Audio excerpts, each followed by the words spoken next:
de Dieu, nous voici arrivés à l'heure de la vérité parce que la parole de Dieu est la vérité. Comme de coutume, nous recevons pour vous le pasteur Justin Yampompo de l'Église de Dieu des chrétiens rachetés qui vous apporte une bonne parole de Dieu. Suivez et soyez d'avance bénis.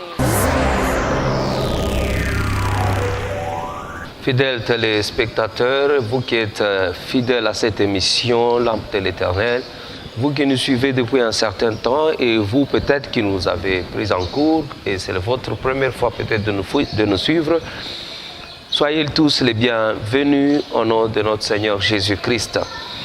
Nous voulons commencer une autre série d'enseignements pour ce mois-ci où nous allons parler de la productivité. Nous allons parler de produire des fruits en tant que chrétiens, en tant qu'enfants de Dieu. Dieu veut que nous puissions porter des fruits et de bons fruits. Nous allons constater selon la parole de Dieu dès le commencement, quand Dieu crée toutes choses, il crée les arbres, il crée toutes choses à la création, il nous fait voir que chaque arbre devait porter sa semence et certains arbres devaient porter leurs fruits. Dans ces fruits, il y avait une semence afin qu'il y ait continuité dans ce qu'il a créé. En même temps, nous, en tant qu'enfants de Dieu et en tant que chrétiens, il y a aussi cette dimension que Jésus-Christ va reprendre dans le livre de Jean, chapitre 15. Il dit que je suis le cep et mon père est le vigneron. Et il parle de nous en tant qu'enfants de Dieu ou ses disciples que nous sommes des sarments et que les sarments ou les branches devaient porter des fruits. Et dans le même livre de Jean, chapitre 15 et au verset 16, il dit « Ce n'est pas vous qui m'avez choisi, mais c'est moi qui vous ai choisi et je vous ai établi afin que vous alliez et que vous portez du fruit et que vos fruits demeurent. » Toi qui m'écoutes, mon frère, ma soeur, quand nous venons à Jésus-Christ et nous l'acceptons comme Seigneur et Sauveur, il y a des choses que Dieu attend dans notre vie.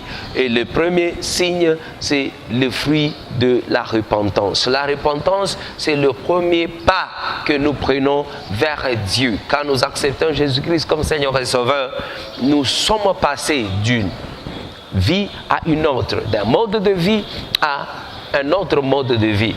D'une nature à une autre nouvelle nature. Dans 2 Corinthiens chapitre 5 au verset 17, la Bible dit ceux-là qui sont en Christ sont devenus des nouvelles créatures. Voici les anciennes choses sont passées et toutes choses sont devenues nouvelles. C'est-à-dire notre mode de vie, notre manière de penser, notre manière de parler, notre manière de nous comporter doit changer. Il doit y avoir une démarcation claire entre l'ancienne vie qu'on avait et la nouvelle vie qu'on doit avoir en Jésus-Christ.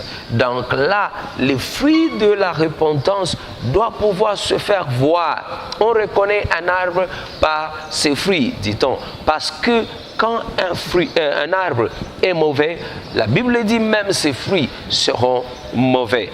Nous avons été dans une vie ancienne, là où l'arbre était mauvais et ne faisait que porter de mauvais fruits aussi. Maintenant que nous sommes en Jésus-Christ, nous sommes greffés sur Christ qui est le cep et nous sommes les sarments qui doivent maintenant porter des fruits et nos fruits doivent révéler que nous avons changé.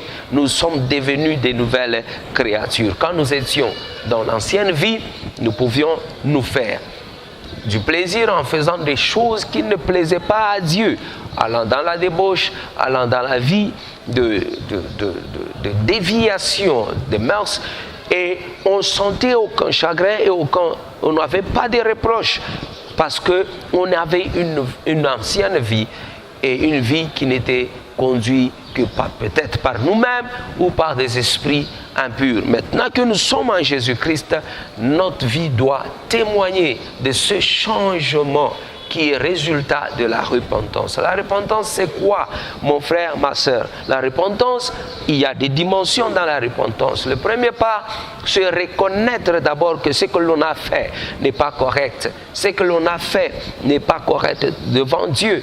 Maintenant qu'on a connu Dieu, maintenant qu'on a connu une nouvelle façon par laquelle nous devons répondre et vivre et marcher, à ce moment-là, on revoit sa vie, on voit que ce que l'on faisait n'était pas correct. Donc la première le premier pas dans la repentance, c'est reconnaître d'abord que ce que l'on fait n'est pas correct devant Dieu.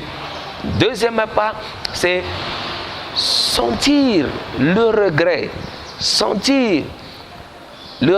être désolé de ce que l'on faisait.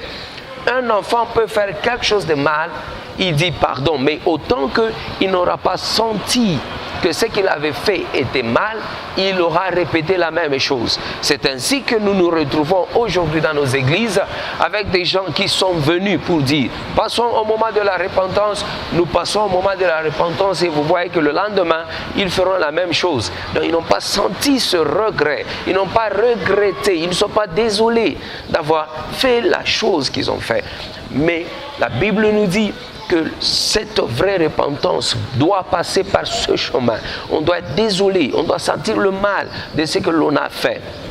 Et troisième étape dans la repentance, c'est pouvoir prendre décision, prendre conscience que ce que l'on a fait était mal et maintenant on veut faire une nouvelle chose. On doit marcher dans une nouvelle direction. Ça, c'est la troisième étape dans la repentance. C'est une décision. Et cette décision doit nous amener à tourner, faire un tour, un changement de direction, un changement dans la mentalité, un changement dans le comportement vis-à-vis de la chose.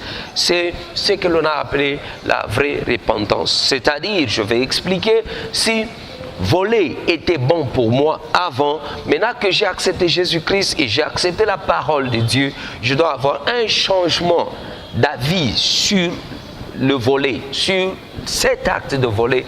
Je dois avoir maintenant un changement, un détour total. Je dois changer de direction parce que j'ai regretté que ce que j'ai fait était mauvais, n'était pas bon.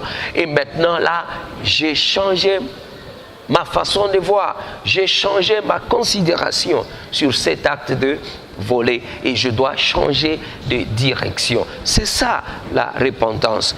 Et la quatrième étape ou le quatrième point dans cette repentance, c'est prendre une nouvelle résolution de ne plus jamais revenir à ça. Donc, voilà la vraie repentance. Voilà la vraie repentance. Quand nous changeons maintenant de direction, de considération et de point de vue même vis-à-vis de l'acte qu'on faisait avant. Et maintenant, on prend une nouvelle direction, bien sûr, selon ce que Dieu veut que nous puissions faire et ce que Dieu veut que nous puissions être. C'est ça même la vraie repentance. Dieu veut que tu viennes à une nouvelle vie, que tu marches dans une nouvelle direction, que tu poses des nouveaux actes qui vont faire plaisir à Dieu et qui seront conformes à sa parole. Par le moment que tu commences à vivre ces étapes-ci et tu commences à marcher dans ce que Dieu veut que tu sois, tu deviendras une nouvelle personne. Vraiment sur tous les plans, parce qu'il y a certaines choses que tu vas arrêter du coup, certaines choses que tu ne pourras plus jamais refaire, certaines choses, tu auras maintenant une deuxième pensée là-dessus. Auparavant, tu crois que c'était bien, mais maintenant, tu as une seconde pensée là-dessus, selon la voix de Dieu, qui sera maintenant la pensée de Dieu, et ça va t'amener à vivre une nouvelle vie. Avant qu'on le sache, quand on t'observe, on verra que tu auras produit une nouvelle façon de vivre, une nouvelle façon de parler, une nouvelle façon de te comporter, une nouvelle façon de poser certains actes. Et cela va amener dans ce que nous avons appelé la transformation. Tu es devenu une nouvelle créature, une nouvelle personne tout entière. Que le Seigneur vous bénisse. Et c'est ce que j'ai appelé le fruit de la repentance. Toi qui m'écoutes, enfant de Dieu, en tant qu'enfant de Dieu, quand les gens te regardent, ils doivent être en mesure de voir ces fruits-là en toi. On reconnaît un arbre par ses fruits, c'est-à-dire on reconnaît un vrai chrétien par le fruit de la repentance. On doit clairement le voir dans ta vie. Que Dieu vous bénisse. Deuxième sorte de fruit que nous devons produire et que Dieu attend de nous en tant qu'enfants de Dieu, en tant que chrétiens, c'est le fruit du Saint-Esprit. Dans Galates chapitre 5, à partir du verset 22, la Bible nous dit dit clairement que le Saint-Esprit en nous, l'Esprit de Dieu en nous, produit un fruit. Moi, je l'appelle un fruit. C'est un seul fruit, mais qui a 9 parties là-dedans. Parce que je n'aimerais pas qu'un fruit soit incomplet et une partie lui manque. J'aime que ce fruit-là soit complet et qu'il puisse porter les 9 parties. Et quand nous parlons maintenant des fruits du Saint-Esprit, ça a beaucoup plus à voir avec notre caractère et avec notre relation avec son prochain. Il parle de l'amour, de la tempérance, de toutes ces parties là-bas. On va en parler dans d'autres émissions, mais ça doit être pris en bloc afin que ton caractère, ton comportement vis-à-vis de l'autre change aussi. C'est ce que j'ai appelé, ou la Bible appelle, le fruit du Saint-Esprit, de l'Esprit. Donc l'Esprit de Dieu, en venant à nous, doit produire en nous un nouveau caractère. Voyez-vous, dans la vie des chrétiens aujourd'hui, nous avons un problème. Nous avons des gens qui prient en esprit et qui prient en langue à l'église, qui chassent les démons à tout moment en invoquant le feu du Saint-Esprit et en brisant les liens de famille et tout ce qu'on nous a enseigné sur la délivrance et tout ce que nous connaissons, la destruction des autels, la destruction des liens de famille, la destruction des réclamations de famille. Tout ça c'est bien, gloire au Seigneur. Je ne rejette pas ça, j'approuve, mais en même temps, nous avons reçu l'Esprit de Dieu. Ça doit être un esprit qui produit en nous ce comportement ou ce caractère nouveau. Nous avons constaté que dans cette génération de ce temps, il y a des gens qui prient en langue, il y a des gens qui sont à l'église, il y a des gens qui sont même révélés par prophétie. Ils disent l'Esprit de l'Éternel m'a parlé, il m'a dit ceci, mais dans leur caractère, dans leur comportement, nous ne voyons pas le fruit de l'Esprit. Qu'est-ce qui se passe? Est-ce que c'est un autre esprit qu'ils ont reçu ou bien c'est l'Esprit de Dieu réellement? La Bible nous dit dans Romains chapitre 8, versets 14 à 16, que l'Esprit de Dieu parle à notre esprit que nous sommes enfants de Dieu. Et ceux-là qui sont guidés, conduits, dirigés par l'Esprit de Dieu sont réellement enfants de Dieu. Si toi, en tant qu'enfant de Dieu qui m'écoute aujourd'hui, par ton caractère, tu te comportes bizarrement à tel point que les enfants de Dieu ou autres enfants de Dieu, même, allons plus loin, même les non-chrétiens, les non-croyants qui sont dans le quartier, te regardent, ils disent, sûrement si cette personne aura hérité le royaume de Dieu, nous tous, nous allons y entrer. C'est un langage moqueur, parce que ce que l'on voit dans la vie de la personne ne reflète pas réellement ce que l'on attendait d'un enfant de Dieu. Toi qui m'écoutes aujourd'hui, c'est une interpellation par la parole de Dieu, par l'Esprit de Dieu, que nous devons chaque fois vérifier quels sont ces fruits que nous produisons dans la communauté, dans la famille, dans notre environnement, même envers les gens qui ne connaissent pas Dieu. Parce que voyez-vous, un arbre peut attirer les gens par le fruit qu'il a porté. Par exemple, on ne jette jamais des cailloux sur un arbre qui ne porte rien. Mais si un arbre porte des fruits tels que les mangues, tels que les oranges, vous allez voir les enfants qui passent, jettent des cailloux parce qu'ils veulent cueillir un fruit, parce qu'ils veulent avoir ce fruit. Donc toi, en tant qu'enfant de Dieu, qu'est-ce qui va attirer les gens vers toi? La Bible me dit dans Matthieu chapitre 5 au verset 14 que vous êtes la lumière de ce monde. Laisse que cette lumière puisse jaillir, puisse briller devant les hommes et devant les gens et devant toute la communauté, afin que les gens voient vos bonnes œuvres et qu'ils glorifient votre Père qui est aux cieux. Qu'est-ce que les gens voient en toi? Quel est le comportement que tu affiches devant les gens?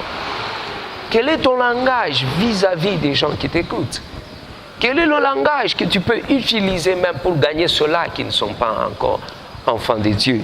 Toi qui m'écoutes, tu es marié. Quel est le comportement que tu affiches vis-à-vis de ton mari qui n'est pas encore chrétien? Savez-vous que par votre fruit, par votre comportement, par votre caractère, vous pouvez gagner ce mari qui est encore païen? Ce mari qui voudrait peut-être un jour te suivre à l'église, mais en te regardant, il ne voit pas quelque chose de bon. Il ne voit pas ce fruit que Dieu veut que tu puisses porter. Peut-être que tu m'écoutes, tu es marié, tu es un homme, et ta femme ne t'a pas suivi jusqu'à présent, parce qu'il ne voit pas en toi ces fruits-là. Quel est ce fruit qui va l'attirer? Quel est ce fruit qui va attirer les non-chrétiens vers cet arbre pour trouver refuge et s'y abriter?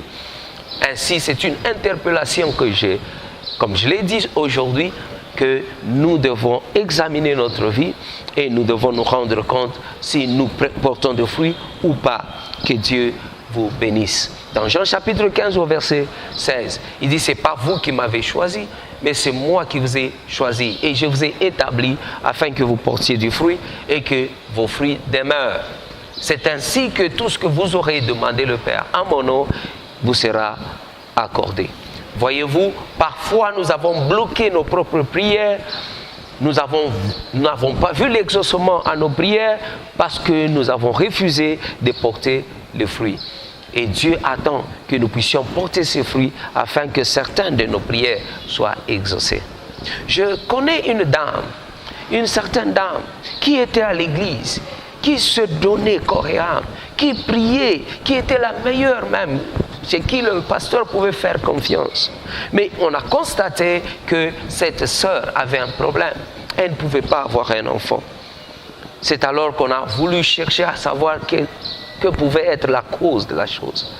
Mais quand nous avons visité sa famille et on a rencontré son mari, on s'est rendu compte qu'elle avait un problème de caractère, un problème de comportement.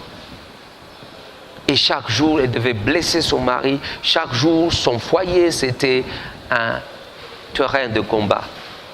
Voyez-vous, dans pareille situation, c'est difficile qu'une telle personne puisse avoir même des enfants. Parce que porter des enfants ou avoir des enfants, c'est aussi porter des fruits. Ça, on va en parler dans d'autres émissions. Mais ici, qu'est-ce que Dieu attendait de cette dame? C'est ce fruit de la repentance, c'est ce fruit de l'esprit qui devait gagner son mari et amener la paix dans son mariage, qui pouvait aussi créer l'atmosphère propice afin que le fruit se manifeste, même le fruit des enfants. La Bible dit dans Psaume chapitre 1 que béni est celui qui n'est pas dans la compagnie des moqueurs, qui ne s'assoit pas avec les méchants, mais qui trouve plaisir dans la parole de Dieu, qui la médite jour et nuit. La Bible dit il est semblable à un arbre planté par le bord de la mer ou de la rivière.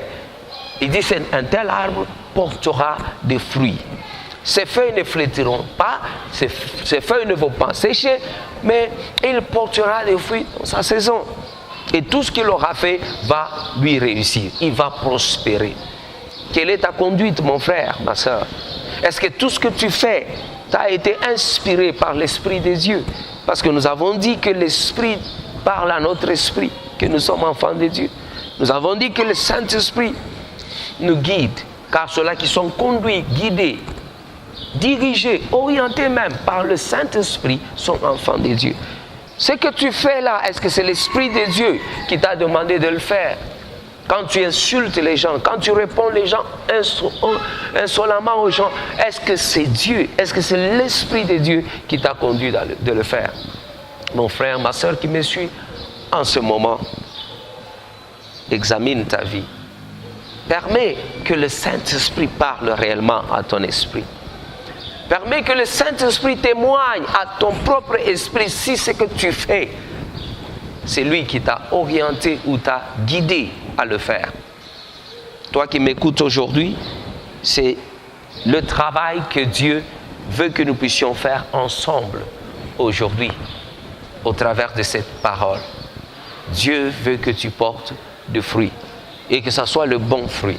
Et il dit, afin que tout ce que vous aurez demandé en son nom, qu'il puisse vous l'accorder. Ne bloque pas ta vie parce que tu as refusé de porter des fruits, le fruit de la repentance et le fruit du Saint-Esprit. Troisième sorte de fruit, c'est le fruit du ministère, de ton appel.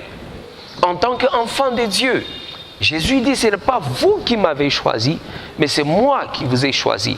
Si tu es venu à Jésus-Christ et tu es enfant de Dieu, ne dis pas que c'est de toi. Non, c'est par la grâce de Dieu que tu es sauvé. Et Jésus vient de nous le dire maintenant dans ce passage que ce n'est pas toi qui l'as choisi, mais c'est lui qui t'a choisi. Il t'a appelé afin que tu portes des fruits. Donc dans cet appel, en tant qu'enfant de Dieu, en tant que disciple de Jésus-Christ, nous sommes appelés aussi à porter des fruits. Donc nous portons chacun une responsabilité. Je ne veux pas que l'on voit le ministère comme juste l'église ou une organisation là où on doit rassembler les gens et commencer à faire exercer ministère. Non, exercer ministère, c'est d'abord une responsabilité. C'est une responsabilité, tu es appelé dans l'œuvre de Dieu parce qu'il y a un travail que tu dois accomplir. Et dans ce travail-là, Jésus dit nous devons porter des fruits. Et les fruits sont spirituels, physiques et matériels. Les fruits spirituels, d'abord, à notre niveau, doivent nous transformer. Et le fruit aussi spirituel dans l'œuvre de Dieu parle aussi de produire des gens qui nous ressemblent. C'est-à-dire gagner les âmes. Jésus attend que tu gagnes une âme qui va te ressembler. Quand nous prenons un arbre, et un arbre a porté du fruit, par exemple un manguier qui a porté les mangues, c'est pour que la semence qui est dans la mangue produise un autre arbre qui sera appelé aussi manguier, qui va ressembler au premier arbre. Il a dit, allez de par les nations, faites des disciples de toutes nations. C'est-à-dire, nous sommes disciples de Jésus-Christ en portant des fruits. Nous allons créer, nous allons faire d'autres disciples qui vont nous ressembler. C'est par le moyen des fruits, parce que chaque fruit porte une semence et chaque semence porte un arbre qui lui ressemble. Donc, en tant qu'enfants de Dieu, si nous devons gagner les âmes, c'est pour que nous portions aussi d'autres disciples qui vont nous ressembler et pendant que nous aussi, on ressemble à Jésus-Christ. C'est ainsi que Paul aura dit, soyez mes imitateurs comme je suis aussi imitateur de Jésus-Christ. Donc, il était concerné à porter des fruits. Et il était tellement concerné que ces fruits-là puissent lui ressembler et qu'ils puissent aussi ressembler à Jésus-Christ. Ainsi, mon frère, ma soeur, qu'est-ce que tu as porté comme fruit jusqu'à présent? Est-ce que tu as pu gagner une âme au Seigneur? Une âme qui va te ressembler parce que tu es déjà un bon exemple, je le suppose. Tu es celui qui reflète Christ au reste des gens qui sont autour de toi. Si ce n'est pas le cas, tu dois prier aujourd'hui que Dieu, que le Seigneur t'aide, que le Seigneur m'aide. Est-ce que je suis le bon exemple dans mon quartier? Est-ce que je suis le bon exemple dans ma famille? Est-ce que j'ai porté des fruits jusqu'à présent en amenant une âme au Seigneur? Là où tu es, tu m'écoutes, tu peux être pasteur, tu peux être serviteur, tu peux être ministre, tu peux être tout ce que vous pouvez appeler comme peut-être ministre ou serviteur ou prophète, je ne sais pas comment on vous appelle dans votre église. Ou même tu n'as pas un poste quelconque dans l'église, tu ne fais rien, s'il faut le dire. Dieu attend de toi un fruit. Et quel fruit aujourd'hui? Troisième dimension, nous avons parlé du fruit qu'on appelle une âme que tu dois gagner au Seigneur. Ce n'est pas tout le monde qui peut prêcher, ce n'est pas tout le monde qui peut chanter à l'église, ce n'est pas tout le monde qui peut être à l'intercession, ce n'est pas tout le monde qui peut être protocole dans l'église, ce n'est pas tout le monde qui peut être président des jeunesses ou tout ce que vous pouvez, mais néanmoins, tout le monde peut produire une âme pour le Seigneur. Tout le monde peut gagner une âme. Tu peux témoigner de Jésus-Christ dans ta maison, dans ta famille. La Bible dit, tu seras sauvé, toi et toute ta famille. Pourquoi ne pas le faire aujourd'hui? Je me rappelle dans Luc chapitre 5, après que Jésus ait fait le miracle pour Pierre, parce que Pierre avait une entreprise qui était stérile cette nuit-là. Il n'a pas eu un seul poisson. Ça, on en parlera plus tard. Les fruits de tout ce que nous faisons, de nos travaux, de notre travail, de notre business ou de notre entreprise. On en parlera. C'est aussi une autre dimension de fruits. Je ferai de vous pêcheurs d'âmes. Ça ne sera plus pêcheur de poissons, mais pêcheur d'âmes. C'est-à-dire ton entreprise en tant que Pierre, tu ne produiras plus les fruits qu'on a appelés les poissons, mais cette fois-là, tu produiras des âmes pour mon royaume. Et vous allez voir toute la vie de Pierre après cela, après qu'il ait reçu le Saint-Esprit ne l'a poussé qu'à ça, produire des fruits qu'on a appelés les âmes pour le Seigneur.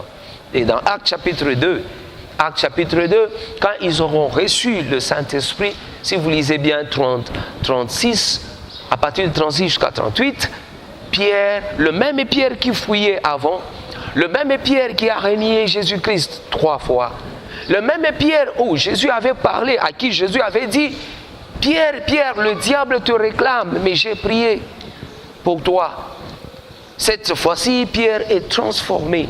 Pourquoi? Parce qu'il a reçu le Saint-Esprit. Le Pierre qui s'est repenti, vous vous souvenez, quand il a vu cette grande saisie des poissons, il s'est humilié, il s'est agenouillé et il a demandé, je ne suis qu'un pécheur.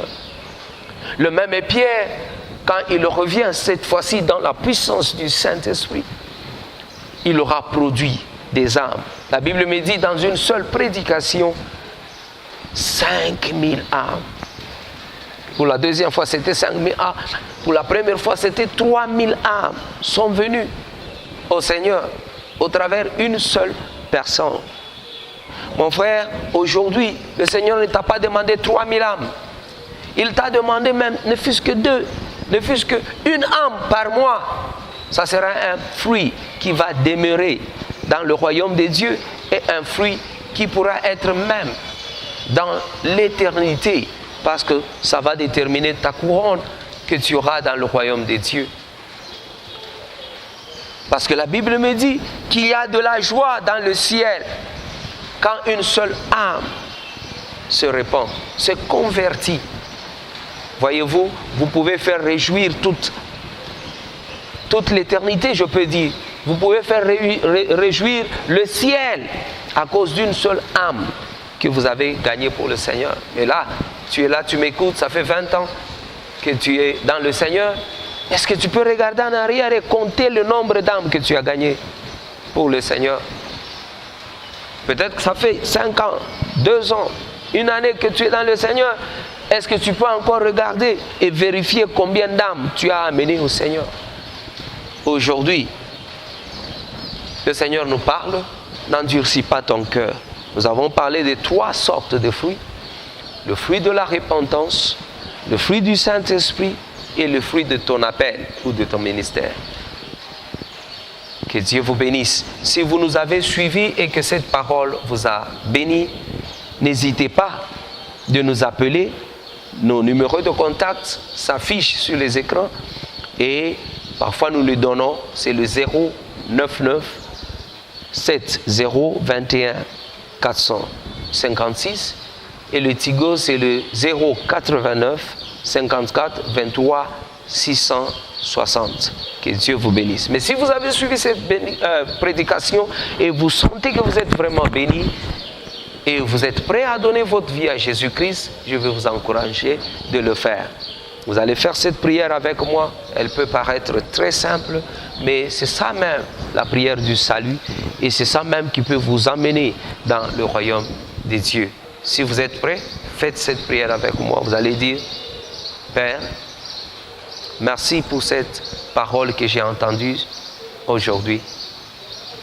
Je sais que je suis pécheur, mais pardonne-moi. Pardonne tous mes péchés.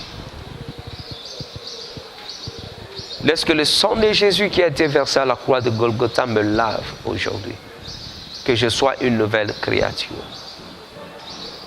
Seigneur Jésus, viens dans mon cœur. Sois mon Seigneur et mon Sauveur. Inscris mon nom dans le livre de vie. Que je te suive jusqu'à la fin de ma vie. Merci Père. Au nom de Jésus. Amen. Si vous avez fait cette prière, aussi simple qu'elle soit, vous êtes enfant de Dieu. Et je vous inviterai de chercher une église là où la parole de Dieu est prêchée en vérité. Et si vous n'en avez pas trouvé, je vous inviterai à venir là où je suis. Nous sommes l'église des dieux des chrétiens rachetés. Nous sommes sur Sayo, au 2385 dans la commune de Kasavubu.